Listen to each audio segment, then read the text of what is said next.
Good morning BCom third year students. आप लोगों का पेपर फर्स्ट चल रहा है। उसमें इनकम टैक्स जो हम पढ़ रहे हैं उसमें इनकम फ्रॉम अदर सोर्सेज हमने लास्ट चैप्टर जो था वीडियो हमने देखा था और उसके जो नोट्स मैंने आपको भेजे थे आप लोगों ने पढ़े होंगे। तो उसी के क्रम में आगे मैं आपको एक ऐसा इलस्ट्रेशन प्रैक्टिस करवाती हूँ, समझाती हूँ जिसमें कि आपके इनकम फ्रॉम अदर सोर्सेज के मैक्सिमम पॉइंट्स कवर हो जाए। लास्ट इलस्ट्रेशन में हमने देखा था कि जो इनकम है, आपकी जो कैजुअल इनकम है उस पर किस तरीके से ग्रॉसिंग होती है। उसी तरीके से मैंने आपको नोट्स भेजे हैं, जिसमें पीडीएफ नोट्स भेजे हैं आपके व्हाट्सएप पे। उसमें आपको ये क्लियर हो जाएगा कि बाकी के जो सोर्सेज हैं जहाँ से हमें इनकम होती है, जैसे कि डिविडेंड इनकम या इंटरेस्ट की इनकम, तो उसको किस तरीके से ग्रॉस किया जाता है। तो ये क्वेश्चन में भी आएगा और आप लोग नोट्स भी पढ़िए तो आपको समझ में आएगा। तो देखिए इलस्ट्रेशन देखते हैं, आप ही की बुक का है। कर निर्धारण वर्ष 19-20 के लिए श्री बिदावत द्वारा प्रस्तुत किए गए निम्न विवरण से उनकी विभिन्न साधनों की कर योग्य आय की गणना कीजिए। फर्स्ट पॉइंट, पहले हम पूरा क्वेश्चन पढ़ेंगे, उसके बाद हम सॉल्यूशन स्टार्ट करेंगे। तो क्वेश्चन देखिए, उनके पास टाटा केमिकल्स लिमिटेड के 100 रुपये वाले 500 अंश थे जो उन्होंने 1/1/2018 को 75,000 रुपये में क्रय किए थे। 1/6/2018 को कंपनी का समापन हो गया। इस समय कंपनी की चुकता पूंजी 100 रुपये वाले 5,000 अंशों में विभक्त थी। वह एकत्रित लाभों का शेष 2 लाख था। समापक ने 1/3/2019 को अंशधारियों को पूर्ण भुगतान में 10 लाख रुपए लौटाए।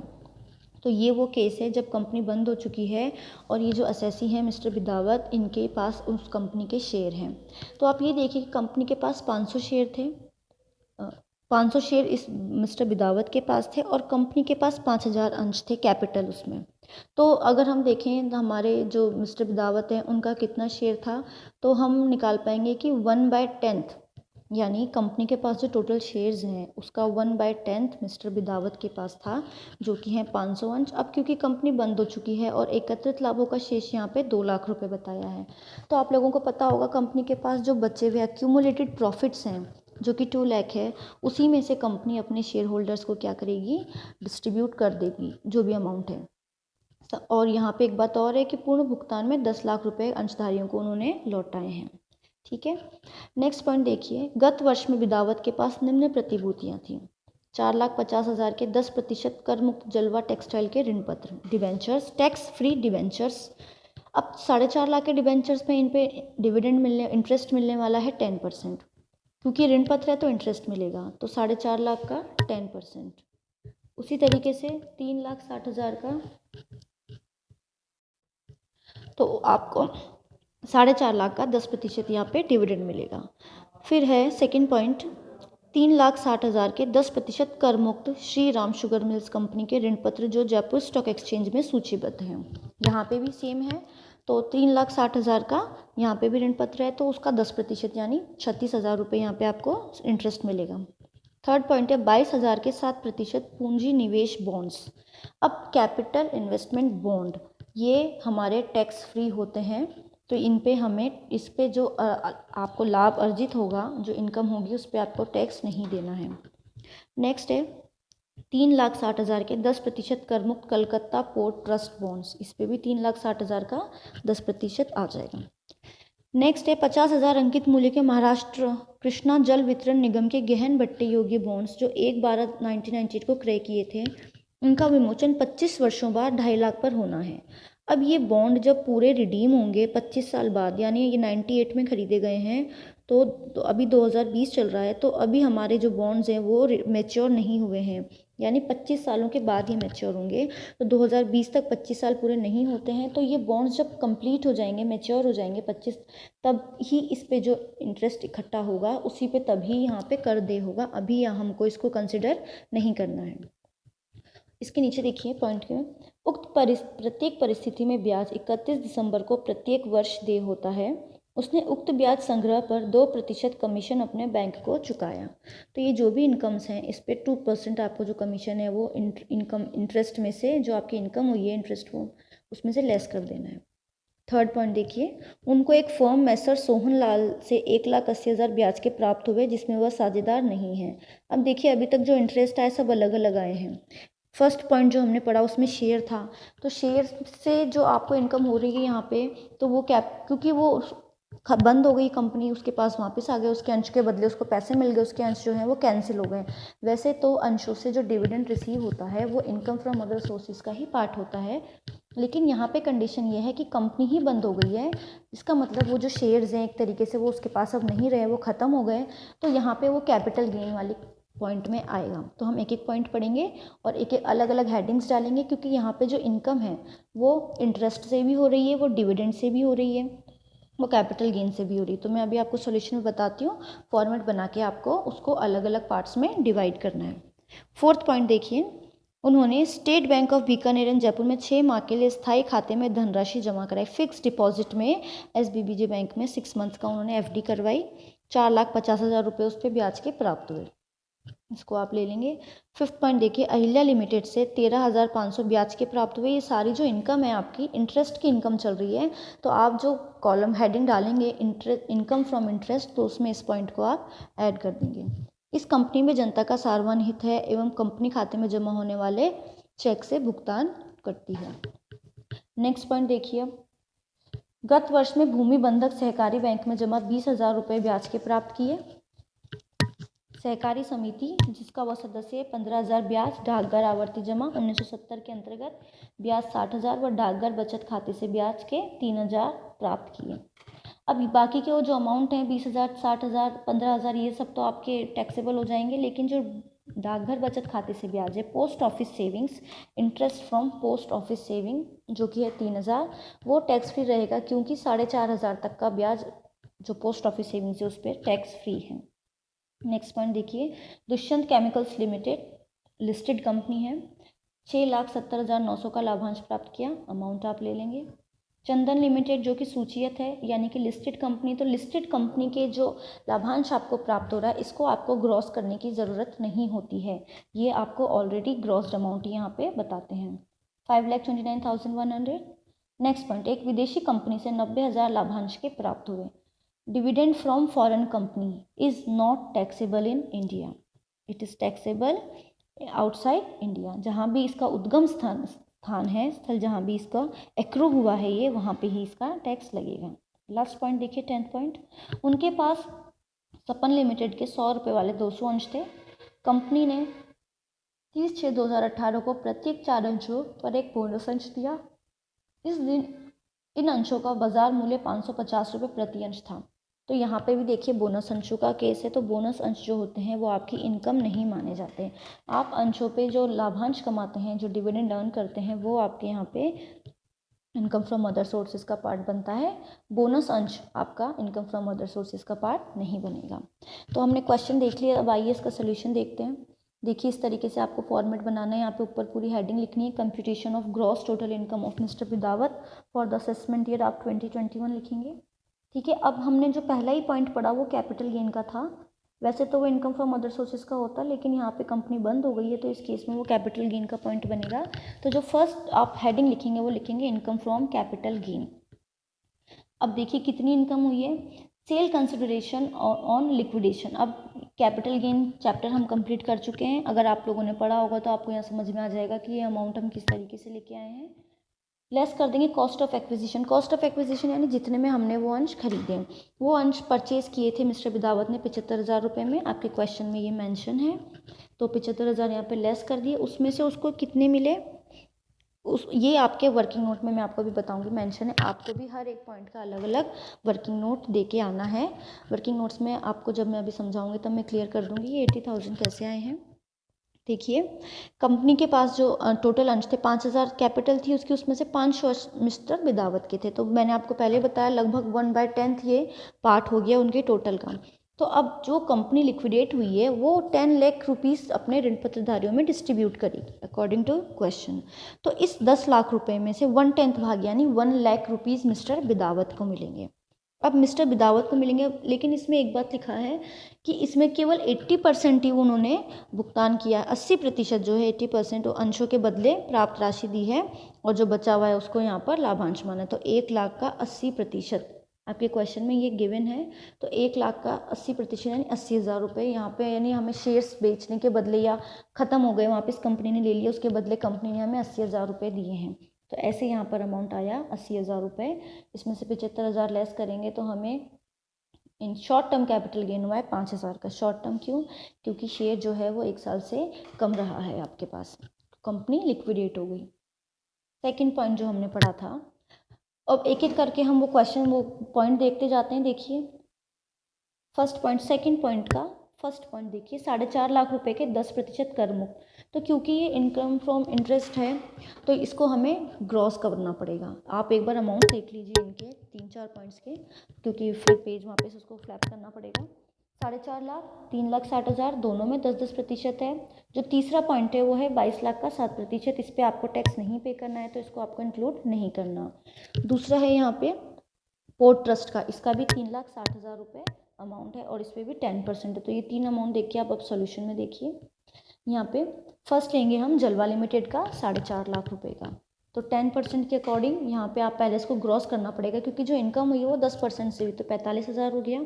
इसको अब आपको ग्रॉस करना पड़ेगा, जैसे कि हमने कैजुअल इनकम को ग्रॉस किया था उसी तरीके से जो इंटरेस्ट ऑन डिबेंचर्स है वो 90, उस पर 10% TDS कट के आपको मिलता है, तो उसको 100/90 करके हम ग्रॉस करेंगे।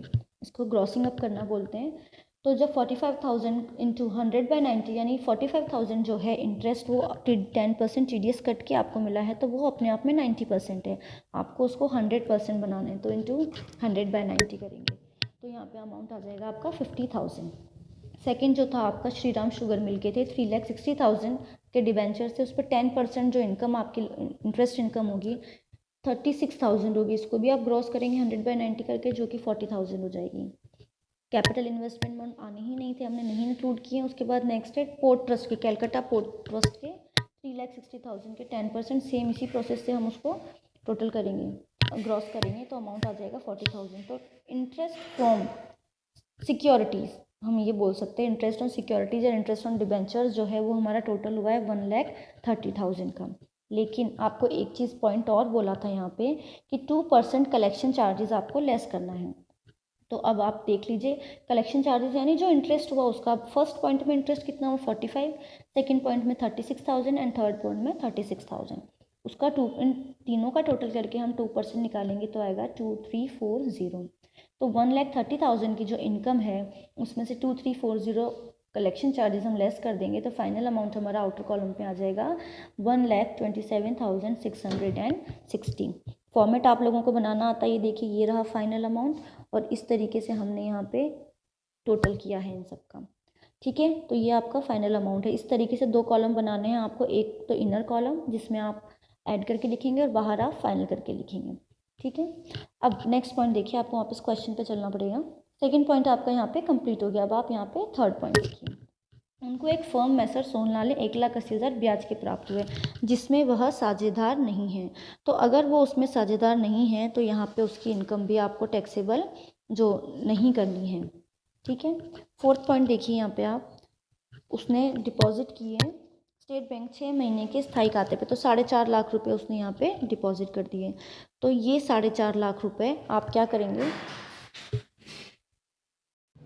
सॉरी आपको इंटरेस्ट फ्रॉम फर्म यहाँ पे लेना पड़ेगा, मैंने गलत बोल दिया।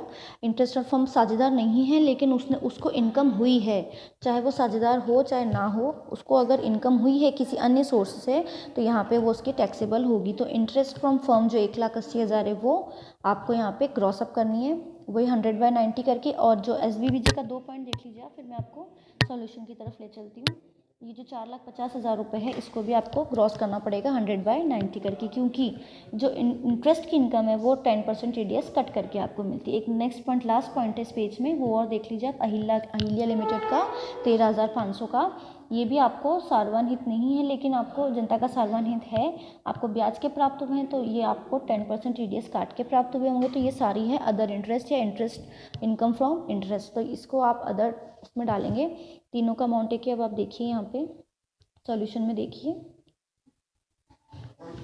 इंटरेस्ट के में ही हमने जो है एक अलग से हेडिंग डाल दी, सब हेडिंग डाल दी अदर इंटरेस्ट। अब इस अदर इंटरेस्ट में हम लिख देंगे एक तो फर्म से जो प्राप्त हुआ, आप लोग यहाँ पे देख पा रहे होंगे, देखिए यहाँ पे इस पॉइंट की मैं बात कर रही हूँ, ये अमाउंट आ गया 1,80,000 इंटू 100/90 हम कर देंगे तो ये ग्रॉस अप हो गया, यानी 1,80,000 10% TDS काट के आपको मिला है। अब आप उसको कंप्लीट 100% बना देंगे तो 2 लाख यहाँ पे इसका ये अमाउंट आ गया। नेक्स्ट है इनकम फ्रॉम SBBJ से जो आपको इनकम हुई थी 4.5 लाख की, उसको भी आप ग्रॉस करेंगे। इसी में सेकंड पॉइंट देख लीजिएगा आप यहाँ पे, ये 4.5 लाख इंटू 100/90 हमने कर दिया। उसके बाद अहिल्या लिमिटेड का था 13,500 का, वो भी उसके नीचे ही है, इंटू 100/90 करके तीनों का अमाउंट हमने यहाँ पे लिख दिया। अभी हम इसको कंप्लीट नहीं कर सकते क्योंकि आगे जो पॉइंट्स हैं उनमें और भी ऐसी इनकम्स आएंगी जो इंटरेस्ट की इनकम्स होगी, तो वो उनको पॉइंट वाइज देखेंगे। अब नेक्स्ट देखिए 6th पॉइंट, गत वर्ष में, अब आपके जो 5 पॉइंट्स है अहिल्या लिमिटेड तक आपने कंप्लीट कर लिए। नेक्स्ट पॉइंट है गत वर्ष में भूमि बंधक सहकारी बैंक 20,000 रुपये का। तो अब यहाँ पे आपको जो सहकारी बैंकों से प्राप्त होते हैं, डाकघर से और जो इन सब से प्राप्त होते हैं, वो आपको यहाँ पे अमाउंट एज इट इज़ लिख लेना है। सहकारी बैंक के 20,000 आ गए, कोऑपरेटिव बैंक के, कोऑपरेटिव सोसाइटी के आ गए यहाँ पे 15,000, ठीक है। और डाकघर बचत खाते से ब्याज के उसको यहाँ पे प्राप्त हुए थे 3,000, जो कि टैक्सेबल नहीं होंगे। 4,500 रुपये तक की यहाँ पे आपको छूट है। पोस्ट ऑफिस की जो सेविंग्स अकाउंट है उसमें अगर आपको इंटरेस्ट मिलता है तो 4,500 तक वो टैक्स फ्री होता है। एक और पॉइंट दिया है यहाँ पे आपको 60,000 का, जो कि आपको डाकघर आवर्ती जमा नियम 1970 के अंतर्गत आपको मिला है, तो ये 60,000 भी आप यहाँ पे टैक्स लगाने के लिए ले लेंगे। तो ये देखिए आपका अदर इंटरेस्ट में ही ये पॉइंट्स आ गए आपके तीनों यहाँ पे, interest from cooperative society, interest from cooperative bank and interest from RD। 15,000, 20,000 और 15,000, ये तीनों अमाउंट यहाँ पे आपने 60,000 यहाँ पे तीनों अमाउंट आपने ऐड कर लिए, ठीक है। अभी भी हम इसे क्लोज नहीं करेंगे। अब आप ये सोच रहे होंगे कि यहाँ पे इन्होंने ग्रॉस क्यों नहीं किया, क्योंकि अमाउंट जो है वो आपका जो अमाउंट है वो निर्धारित सीमा जो आपकी टैक्स फ्री लिमिट है उसके अंदर है, इस वजह से यहाँ पे क्रॉसिंग अप नहीं की गई है, अदरवाइज आपको यहाँ पे ग्रॉस करना पड़ेगा। नेक्स्ट पॉइंट देखिए, तो यहाँ पे हम ये क्लियर हो गया 6th वाला पॉइंट मैंने आपको क्लियर कर दिया। देखिए सारा, अब फाइनली हम इनके इंटरेस्ट का टोटल कर लेंगे, तो टोटल आएगा आपको यहाँ पे 8,10,000। नेक्स्ट पॉइंट देखिए, दुष्यंत केमिकल लिमिटेड जो कि लिस्टेड कंपनी है उससे प्राप्त हुए 6,70,900 का डिविडेंड। नेक्स्ट पॉइंट भी सिमिलर ही है, लिस्टेड कंपनी है चंदन लिमिटेड, उससे हमने डिविडेंड रिसीव किया 5,29,100। तो अब ये क्योंकि ये दोनों लिस्टेड हैं, दैट मीन्स यहाँ पे आपको इसको ग्रॉस नहीं करना है और आप इसको एक अलग हेडिंग डालेंगे अपने सोल्यूशन में, इनकम फ्रॉम डिविडेंड, उसमें आप इन दोनों को एज इट इज़ लिख लेंगे। ये देखिए यहाँ पे आप देख पा रहे हैं, यहाँ पे ये डिविडेंड की हेडिंग डाल दी यहाँ पे 6,70,900 और 5,29,100, ये दोनों आपके डिविडेंड का अमाउंट यहाँ पे आ गया है। नेक्स्ट 9th पॉइंट जो है आपका, एक विदेशी कंपनी से 90,000 लाभांश के प्राप्त हुए। अब क्योंकि ये फॉरेन कंपनी है तो जहाँ पे ये जो डिविडेंड एक्रू हुआ है ये टैक्स वहीं पे लगेगा, इंडिया में ये डिविडेंड की इनकम टैक्सेबल नहीं होगी, तो ये आपको पॉइंट कंसिडर नहीं करना है। लेकिन आपको वर्किंग नोट्स में सारे पॉइंट्स की जो नोट्स हैं वो आपको शो करके आने हैं। लास्ट पॉइंट देखिए 10th पॉइंट, उनके पास सपना लिमिटेड के 100 वाले 200 अंश थे। कंपनी ने 30/6/2018 को बोनस अंशों का था, जो मैंने आपको पहले बता ही दिया। बोनस अंशों पे को जो इनकम होगी वो टैक्सेबल होगी, जो बोनस अंश प्राप्त हुए हैं वो इनकम फ्रॉम अदर सोर्सेज में टैक्सेबल अभी यहाँ पे नहीं होंगे। इससे क्योंकि आपको इनकम अभी रिसीव नहीं हुई, जब बोनस अंशों पे आप डिविडेंड रिसीव करेंगे तब ये टैक्सेबल हो जाएंगे। एक पॉइंट यहाँ पे आपका रह गया, डीप डिस्काउंट बॉन्ड यहाँ पे कंप्लीट हो गया ये। उसके बाद देखिए ये सॉल्यूशन है, आपको इस तरीके से यहाँ पे वर्किंग नोट्स शो करके आने हैं। ये फर्स्ट पॉइंट का वर्किंग नोट है जो कि आपकी कंपनी थी जिसमें लिक्विडेट हो गई और उसको 10 लाख में से अमाउंट मिला, और ये बाकी के वर्किंग नोट्स हैं आपके। इस तरीके से आपको हर एक पॉइंट का अलग अलग वर्किंग नोट यहाँ पे बना के आना है।